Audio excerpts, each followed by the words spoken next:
vous remercier pour votre aide et votre soutien précieux pour la réalisation de ce projet de construction qui marque le début d'une nouvelle étape dans l'histoire du centre socio-culturel Salam.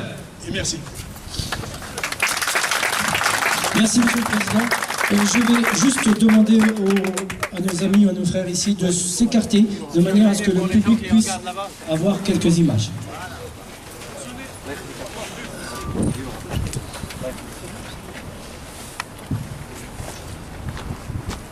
Si c'est moi qui vais prendre la parole.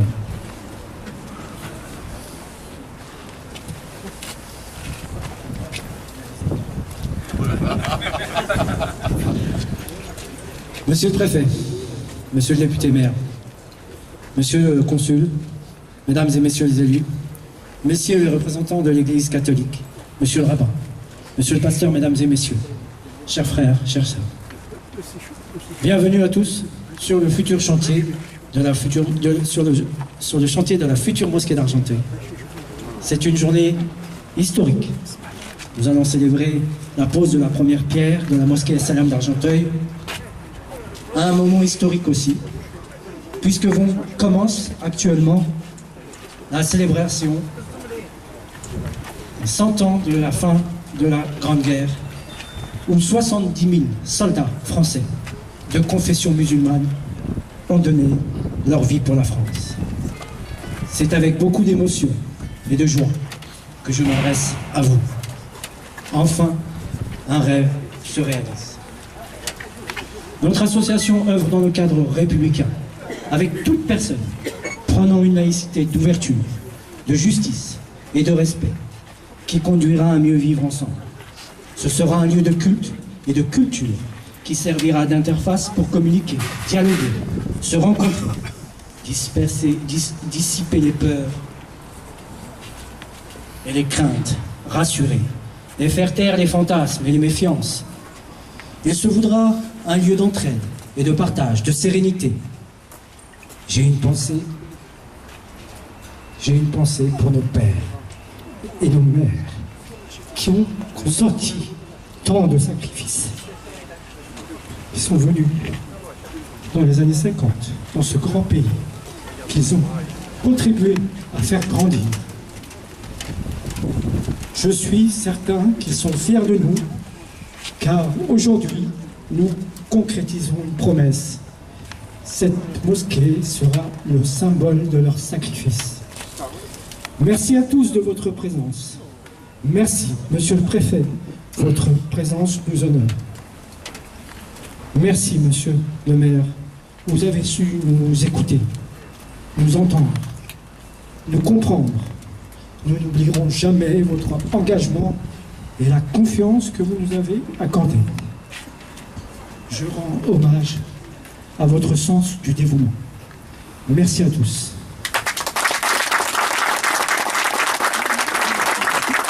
Je vais donner maintenant la parole à monsieur Moussaoui, président d'honneur du CFCM.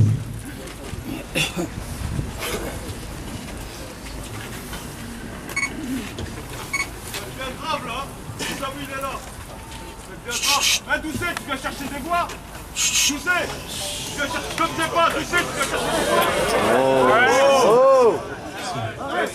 des voix. D'Argenteuil, monsieur Philippe Lucet, monsieur le préfet de Val d'Oise, monsieur Jean-Luc Nevache, mesdames et messieurs les élus, mesdames et messieurs les représentants du corps diplomatique, mesdames et messieurs les représentants des institutions civiles et religieuses, monsieur le rabbin, monsieur le représentant de l'Église catholique, monsieur le pasteur, monsieur le président du conseil régional du culte musulman Île-de-France-Ouest, monsieur le président de l'association As-Salam, Chafa Mohamed Essaoui, mesdames et messieurs, chers amis, je suis heureux et honoré d'être associé à ce moment historique pour les musulmans d'Argenteuil, qui est la pose de la première pierre de la mosquée As-Salam. J'ai eu la chance et l'honneur en 2010 de participer à un autre grand moment de l'histoire des musulmans d'Argenteuil, que fut l'inauguration de la mosquée Al-Ihsan. Les noms des deux mosquées, As-Salam traduisant la paix dans toutes ses dimensions, et Al-Ihsan renvoyant à la bonté et à la bienfaisance, valeurs essentielles de la foi musulmane, doivent nous rappeler qu'une mosquée doit être aussi et surtout un lieu de transmission de ces valeurs si importantes pour le vivre ensemble dans nos cités. Permettez-moi de rendre un vibrant hommage à toutes celles et à tous ceux qui ont contribué et continuent de contribuer à la concrétisation de ce projet, et à toutes celles et à tous ceux qui nous honorent par leur présence aujourd'hui. Cet événement heureux que nous célébrons en la présence des représentants de l'État et des collectivités locales témoigne d'un réel ancrage des institutions musulmanes dans le paysage culturel de notre pays et marque la volonté de la République de permettre aux musulmans de France, dans le respect du principe de laïcité, d'exercer leur culte dans des conditions dignes.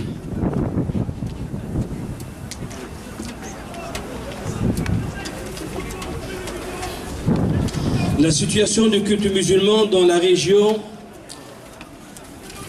et en France d'une façon générale ne serait pas ce qu'elle est aujourd'hui sans l'action des collectivités locales, notamment celle de Monsieur le maire d'Argenteuil, Philippe Doucet, et de son équipe, ainsi que les représentants de l'État, notamment Monsieur le préfet de Val d'Oise, Jean-Luc Négrache.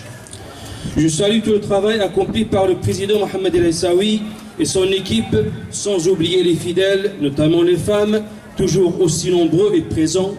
La mosquée a été édifiée avec leur soutien et le soutien de tous les citoyens d'Argenteuil. Sa réalisation est le symbole de leur unité au-delà de leur sensibilité, de leur origine ou de leur conviction. Je saisis cette occasion pour rendre hommage et exprimer toute notre reconnaissance aux représentants des autres cultes qui n'ont cessé d'apporter leur soutien et leur solidarité fraternelle aux représentants du culte musulman. Mesdames et messieurs, permettez-moi de vous faire part de mes sentiments et de mes réflexions en ce moment.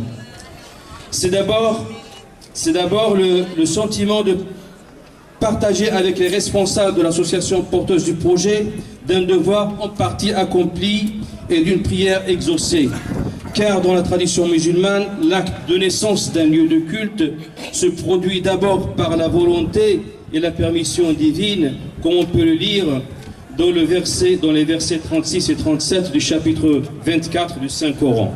C'est cette lumière qui éclaire le temple que Dieu a permis d'élever afin que son nom y soit invoqué, et où le glorifie matin et soir des hommes qu'aucun négoce ni transaction ne détourne de la joie d'exalter le Seigneur. J'ai dit le sentiment du devoir accompli en partie, car la pose de la première pierre, étape essentielle dans le projet, annonce le début de l'édification qui exige de tous davantage d'efforts et d'engagement. Les fidèles qui fréquentaient depuis plusieurs années le lieu de culte qui s'élevait à cet emplacement et qui laisse grande place à la future mosquée As-Salam doivent être impatients de voir le projet achevé. Toutefois, je pense qu'ils mesurent également la chance qui est la leur de disposer provisoirement tout au long de la construction, à quelques mètres d'ici, d'un lieu de culte digne. C'est l'occasion pour moi de rendre un vibrant hommage à Monsieur le maire Philippe Doucet, qui par son action a marqué sa volonté constante de permettre, dans le respect du principe de laïcité, à ses administrés de confession musulmane d'exercer leur culte dans des conditions dignes. À ces sentiments partagés de devoir accompli et de responsabilité accrue, je ressens, comme tous les musulmans de France, la fierté de vivre en France et de voir la République tenir sa promesse, non seulement de garantir la liberté de culte à tous ses enfants, mais aussi de rendre cette liberté effective en leur permettant de disposer de lieux de culte dignes. La République ne reconnaît aucun culte, elle les respecte tous. La création de lieux de culte contribue au renforcement du lien social dans notre pays. C'est d'autant plus vrai lorsque la réalisation se fait, comme ici à Argenteuil, dans le cadre d'un projet accompagné par les pouvoirs publics. Au cours de mes fonctions de président du Conseil français de culte musulman, j'ai eu l'occasion de rappeler à maintes reprises l'état des lieux concernant l'offre et la demande de lieux de culte musulmans en France. La France compte environ 2500 lieux de culte pour environ 5 millions de musulmans. de portant sur les 1612 lieux de culte ayant participé au renouvellement des instances du CEM en 2005 montrait que seuls 65 lieux de culte, c'est-à-dire 4%, avaient une surface totale supérieure à 1000 m². Et 650 d'entre eux, soit 40% de total, avaient une surface inférieure à 100 m². L'espace total alloué en France au culte musulman en 2005 était de l'ordre de 250 000 m². Selon des statistiques, 1 million de fidèles, soit 20% de la population musulmane de France, participent à la prière hebdomadaire du vendredi. Même en raison d'un demi-mètre² par chaque fidèle, il faudrait au total 500 000 m² pour les accueillir dans de bonnes conditions. C'est dire qu'il fallait au moins doubler la surface dont disposait le culte musulman pour faire face à la demande à laquelle il était confronté. Aujourd'hui, nous devons souligner que depuis quelques années, nous connaissons une remarquable phase de rattrapage. Des projets ambitieux ont vu le jour, comme en témoignent les nombreuses inaugurations et les poses de première pierre dont fait partie celle d'aujourd'hui. Il serait utile de mesurer le chemin parcouru depuis. Un vieux sage me disait « Notre Seigneur soit loué ». Il fut un temps où nous prions dans des caves insalubres. Aujourd'hui, nous disposons de mosquées sur plusieurs étages.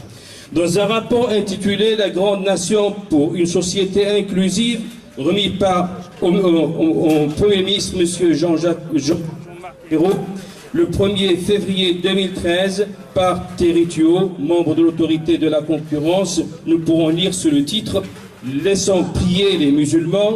Nous pourrons lire en fait « Laissons à l'islam, aux islams », je reprends les termes de M. Tuot, professeur Tuot, « Laissons à l'islam, aux islams, nous n'avons pas à trier toute sa place de grande religion. Laissons son culte se déployer, respectons la pleine liberté de ses croyants. Et cessons de confondre avec la religion quelques malades mentaux, hélas sans confession, qui, comme hier nos anarchistes, croient que tuer des innocents est un mode d'action politique. Non, l'islam ne génère pas le terrorisme. Il n'est pas inscrit dans ses gènes.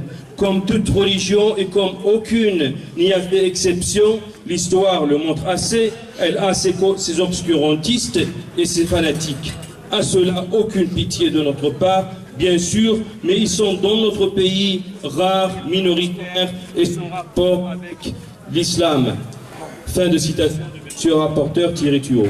Le président de la République, M. François Hollande, dans son allocution consacrée au soutien de la France aux forces armées maliennes, a évité à juste titre de qualifier d'islamistes les éléments terroristes visés par l'intervention.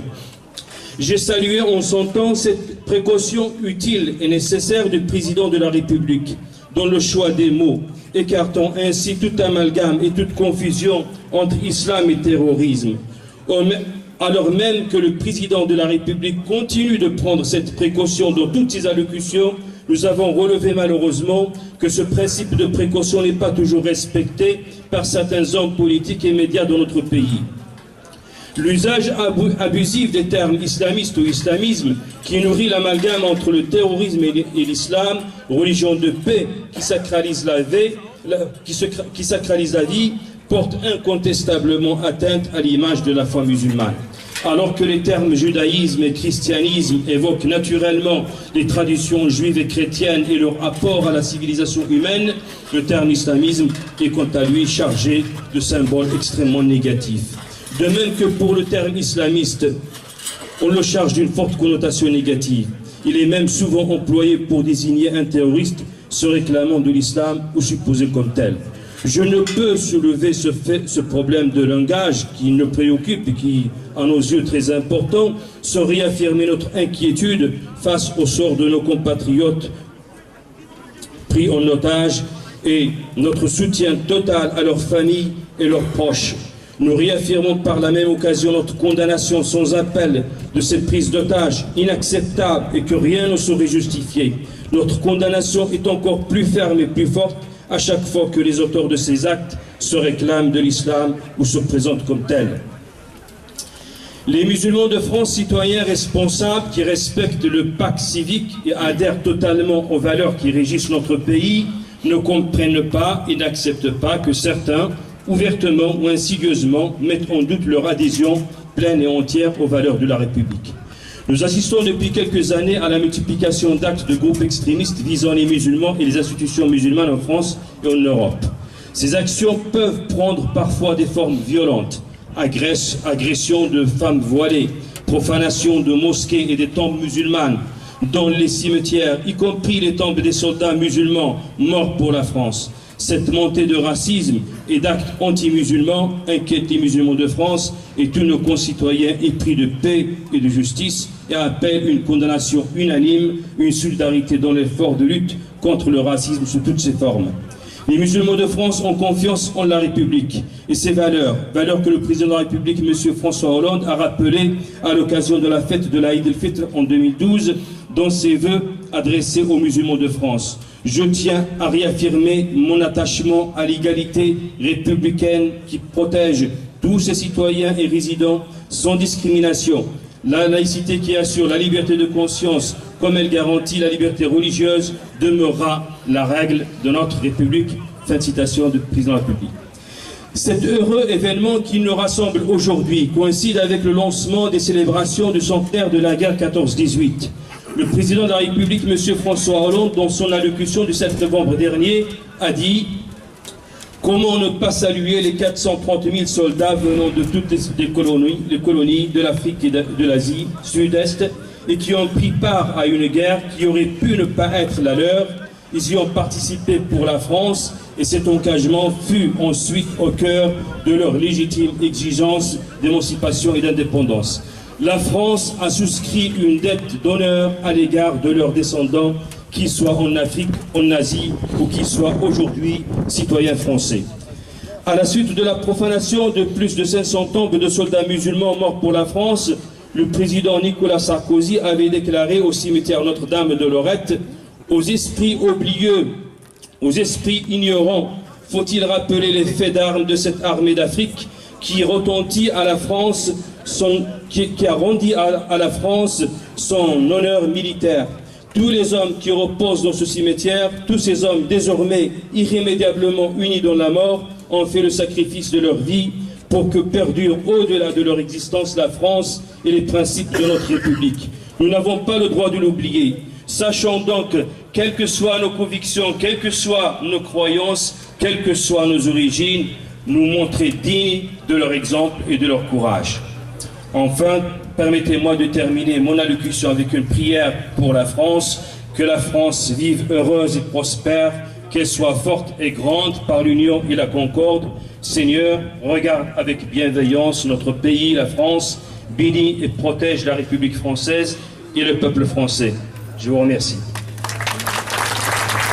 Monsieur Moussaoui, merci. Je vais donner la parole maintenant à Anouar Koulish, président du RFM. Monsieur le préfet, monsieur le député maire, mesdames et messieurs les élus, messieurs les représentants des différents cultes, monsieur le rabbin, monsieur le pasteur, monsieur le représentant de l'Église catholique, monsieur le président du conseil régional du culte musulman, cher frère Saïd Moueddin, monsieur le président de l'association porteuse de ce projet de la mosquée As-Salam d'Argenteuil, cher frère Irissaoui, c'est avec un grand honneur et un grand plaisir que je suis parmi vous aujourd'hui pour participer à ce moment historique tant attendu, comme ça a été dit, depuis plusieurs années. Je pense qu'effectivement, nous nous sommes retrouvés à plusieurs reprises autour de repas copieux d'ailleurs, mais il est temps que le projet se concrétise parce que sinon ça va nuire un peu à la ligne de tous. Mais je pense qu'aujourd'hui, effectivement, on se retrouve à ce moment historique de la pose de la première pierre de cette mosquée qui porte très très bien son nom, la mosquée As-Salam, la mosquée de la paix. Et je pense qu'aujourd'hui, le fait qu'elle rassemble toute cette belle assistance, tous ces représentants des différents pouvoirs publics et des différents cultes, des différentes mosquées, ce rôle fédérateur autour de la paix est quelque chose de très très important qui ne peut que contribuer à la création des conditions de vivre ensemble auxquelles nous aspirons tous. Effectivement, ce projet a pris pas mal, je dirais, d'années pour pouvoir se concrétiser, mais aujourd'hui il est là et on va poser la première pierre et je pense qu'on peut déjà se donner rendez-vous pour l'inauguration parce que d'après l'architecte c'est un projet qui va durer 18 mois Donc j'espère que dans 1 an et demi, 2 ans au maximum, on pourra se retrouver pour la cérémonie d'inauguration, Inch'Allah. Je pense que là, la concrétisation de ce projet a un double sens. Avec ce temps de sinistrose, on parle beaucoup de rejet, on parle beaucoup de racisme, de fanatisme, de violence, de terrorisme. Je pense que la concrétisation de ce projet a un double sens et une double réussite. Tout d'abord, la réussite de la société française et de la République française qui, à travers la laïcité, garantit la liberté de culte. Elle garantit effectivement à chacun de vivre pleinement sa religion et les musulmans de France n'aspirent qu'à vivre pleinement et sereinement leur religion, effectivement sans provocation, mais également en refusant toute stigmatisation de leur culte ou de leur pratique. Donc ça, c'est la première réussite. La deuxième réussite, c'est celle des musulmans de France qui aujourd'hui, effectivement, sont en train de concrétiser un vieux rêve, celui de nos mères, de nos pères, comme ça a été rappelé initialement, pour pouvoir effectivement avoir pignon sur rue, sortir de cet islam des caves et pouvoir vivre pleinement leur religion avec une incorporation dans le paysage urbain français d'une manière sereine et d'une manière harmonieuse.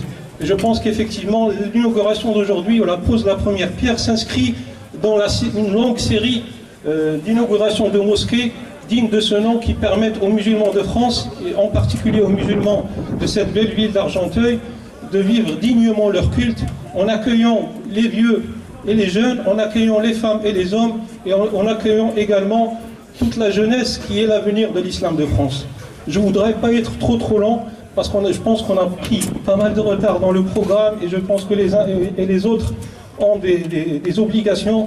Je voudrais juste réinsister sur mon bonheur d'être parmi vous aujourd'hui, et j'espère que ça sera effectivement le début d'un chantier auquel je souhaite pleine réussite, et je vous donne rendez-vous effectivement dans 1 an et demi, dans 2 ans, pour pouvoir, Inch'Allah, inaugurer cette belle mosquée.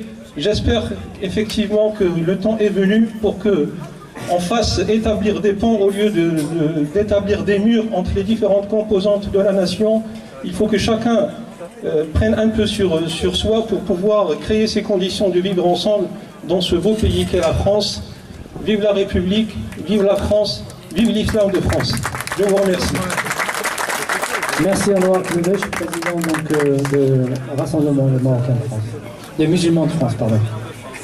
Juste une petite précision, donc je suis vice-président du Conseil français du culte musulman et président du Rassemblement des musulmans de France, le RMF. Merci. Merci Anouar. Alors maintenant, je vais donner la parole à monsieur le député maire d'Argenteuil, monsieur Philippe Doucet.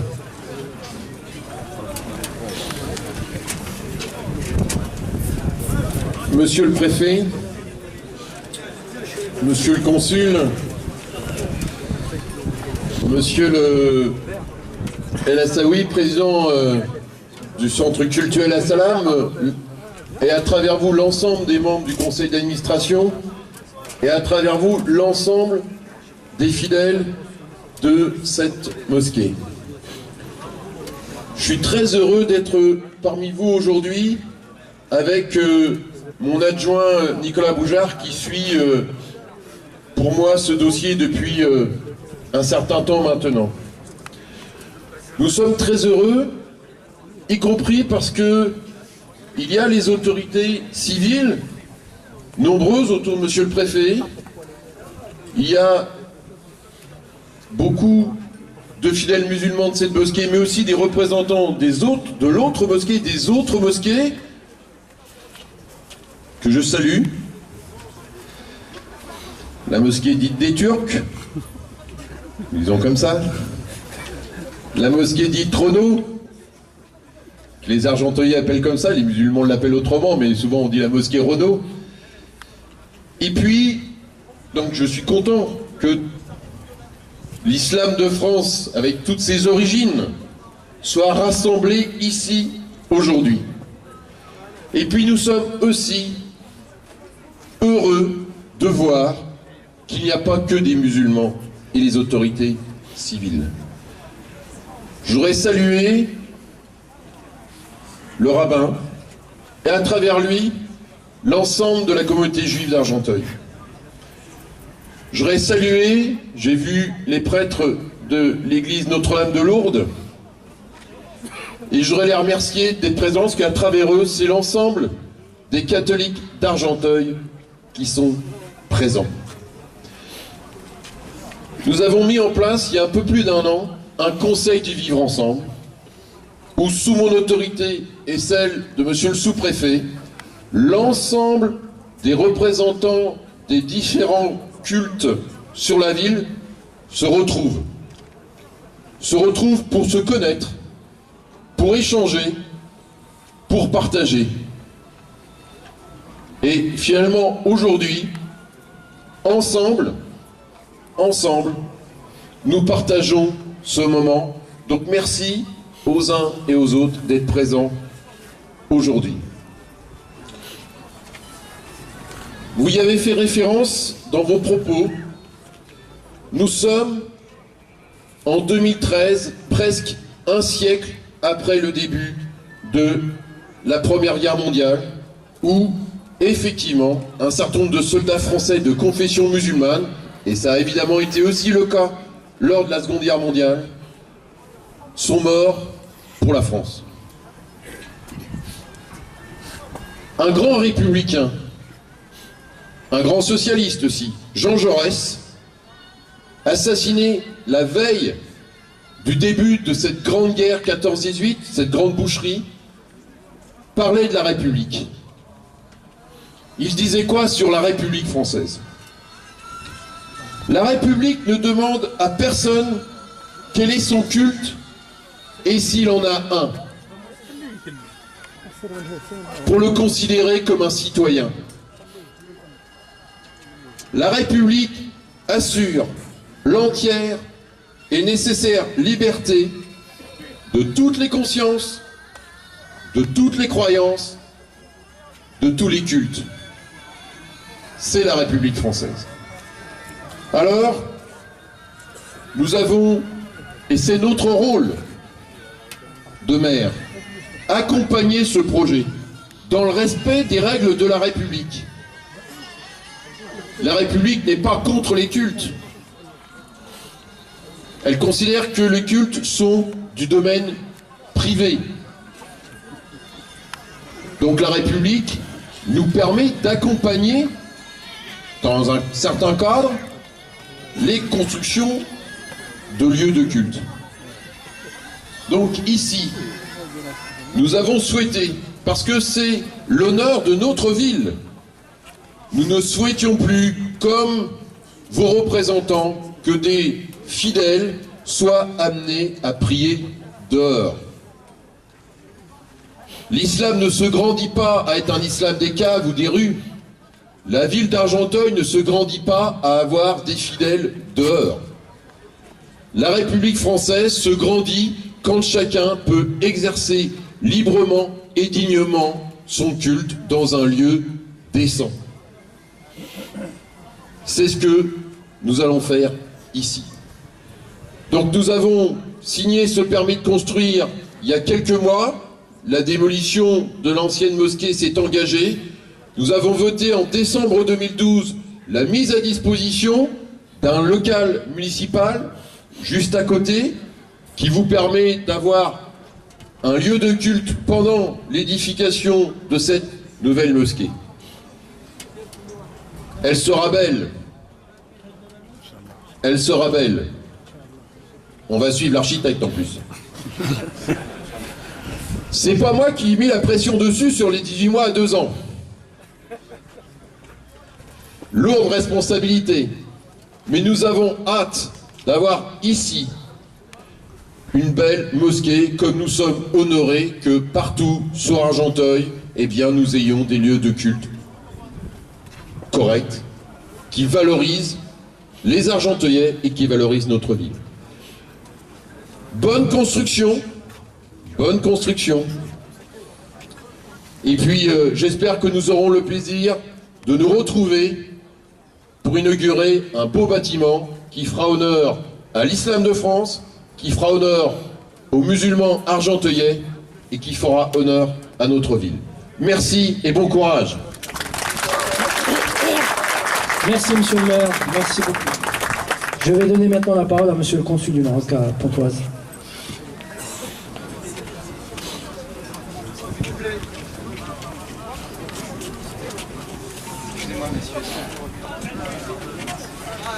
Monsieur le préfet, monsieur le député, maire d'Argenteuil, mesdames et messieurs, c'est un grand plaisir d'assister avec vous aujourd'hui dans cette journée qui marque, si on peut le dire, l'histoire de cette belle ville d'Argenteuil, connue par sa diversité, connue par son dynamisme et connue par un type de vivre ensemble tel que souhaité par la République française et par le monde. J'assiste aujourd'hui, tout d'abord, c'est un grand plaisir, et c'est pas la première fois d'ailleurs que je viens, c'est la deuxième fois que j'assiste à ce genre d'événement. Et je suis très content aujourd'hui de voir se concrétiser ce projet qui était le rêve des musulmans d'Argenteuil, dans un cadre de fraternité, dans un cadre d'amitié. Ce projet qui entre dans le cadre de la liberté du culte, tel que défini par la société française et par ses lois, et comme nous le souhaitons, un culte dans la tolérance, dans la fraternité et dans la solidarité. Je n'ai aucun doute que ce projet sera un très beau projet.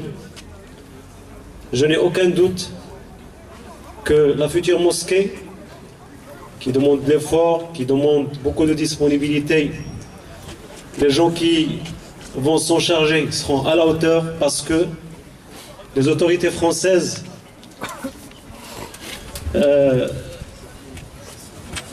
contrairement auparavant où le culte était organisé dans une sorte un peu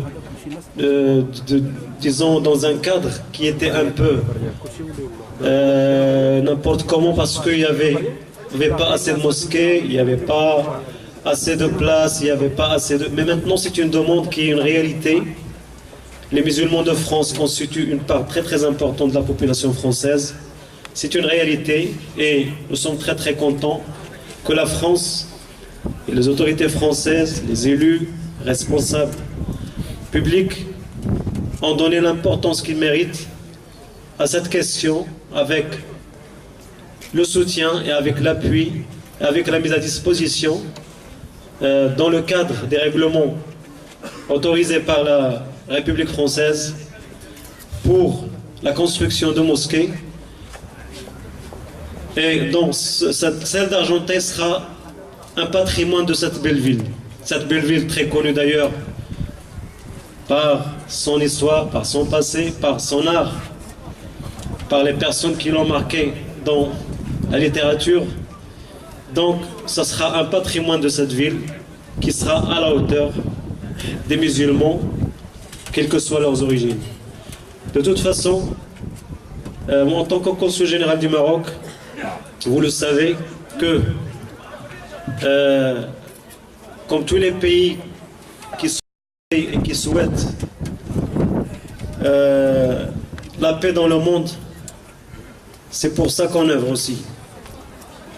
C'est pour qu'il y ait des lieux de culte à la hauteur de cette religion de tolérance, cette religion qui appelle à la fraternité, qui appelle à aider l'autre, qui appelle à aimer l'autre, quelle que soit sa différence, quelle que soit sa religion, quelle que soit son origine. C'est ça le vrai islam. Et je suis persuadé, je suis très, très optimiste sur le fait que cet islam de France avancera dans cette voie. Je suis très content aussi que ma présence ici, vraiment je suis très très touché de voir ces gens-là autour de ce projet qu'ils attendent.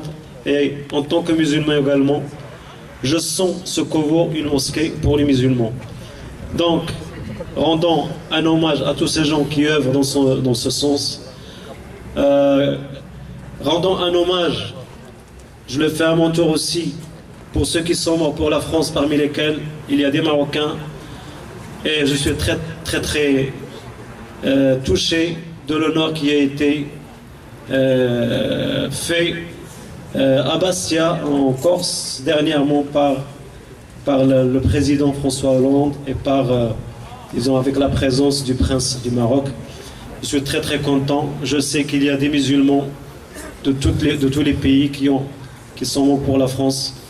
Que Dieu ait leur âme et que la paix soit sur eux.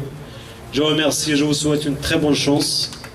Et comme a dit monsieur le député, bonne construction et puis bon courage et bon succès. Merci. Merci, monsieur le consul général. Je vais maintenant, pour terminer, donner la parole à monsieur le préfet, qui nous fait l'honneur d'être présent. Monsieur le député maire, messieurs les conseillers généraux, monsieur le consul général, monsieur le président de l'association, monsieur le président du CFCM, monsieur le président du CRCM, messieurs les représentants des différents cultes, juifs, catholiques, musulmans. J'ai entendu avant moi de beaux discours qui m'ont un peu coupé l'herbe sous le pied, car ils ont dit ce que je voulais dire.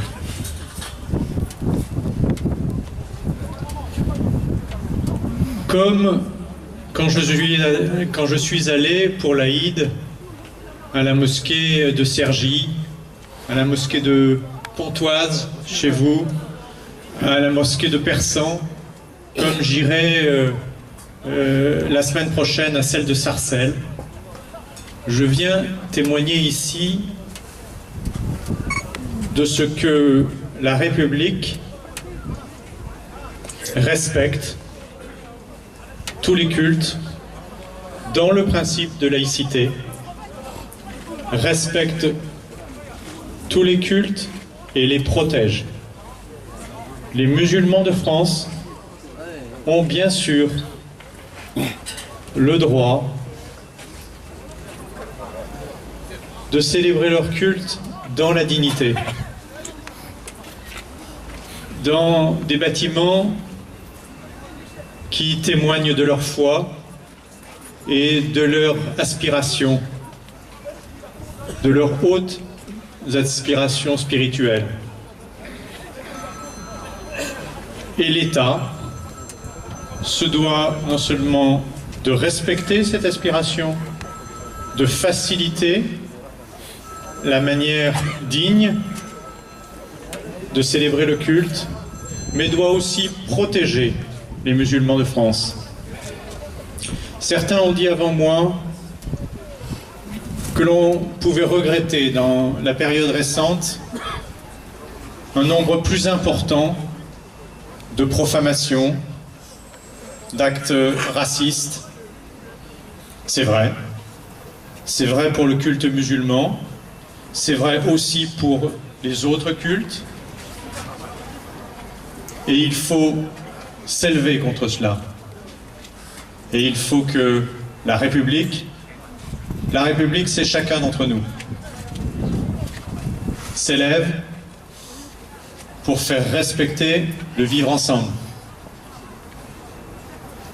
Ce que nous appelons tous, dans la devise de la République, la fraternité.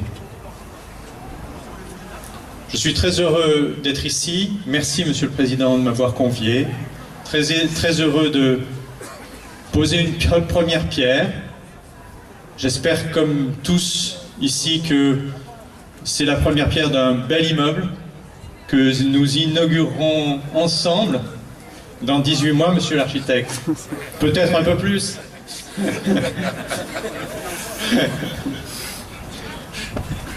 En tout cas, c'est un très beau projet. Je sais que c'est, certains ont dit, un rêve qui se concrétisait. En tout cas, c'est une aspiration qui est en train de devenir réalité. D'autres avant moi ont dit combien l'islam et la France avaient une longue histoire. C'est vrai, des combattants musulmans sont morts pour notre pays et on leur doit le respect.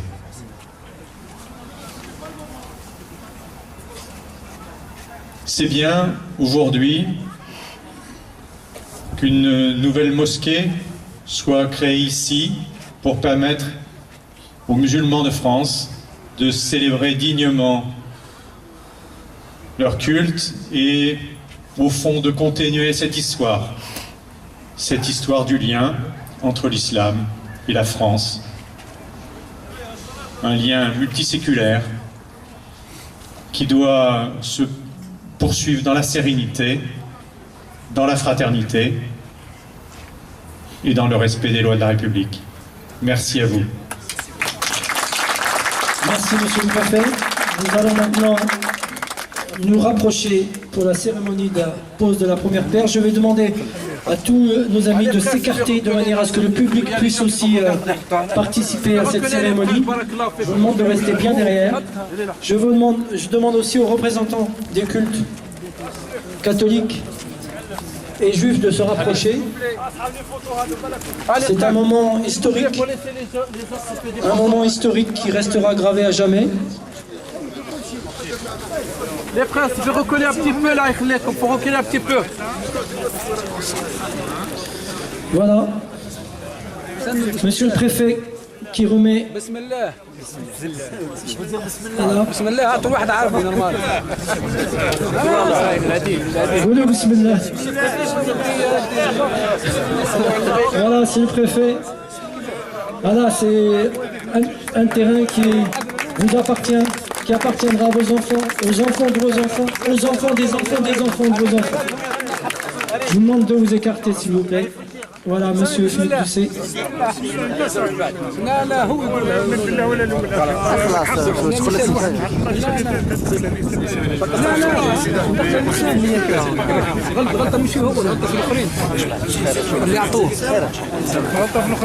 Écartez-vous pour qu'on puisse faire les photos.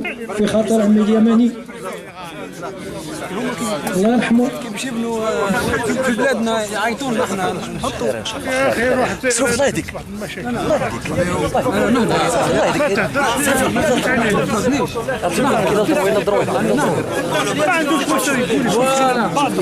لا مش باطل كلام الصحة وربي شاهد علي. Monsieur Aïchbouch, président de la mosquée Al-Ihsan. Autour de monsieur Moussaoui, président CFCM. Monsieur Anouar Kbivesh.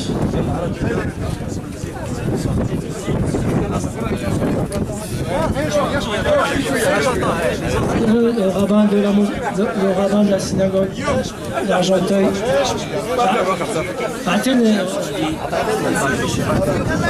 خلقت هنايا وانت كل نسيت قدام الجمال وين انت انا حاضر ديما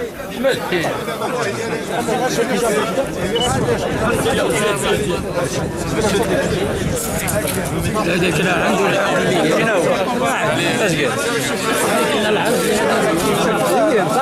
قال معليش ضاربين على احمد واحمد غاوي الغراوي بعد رمضان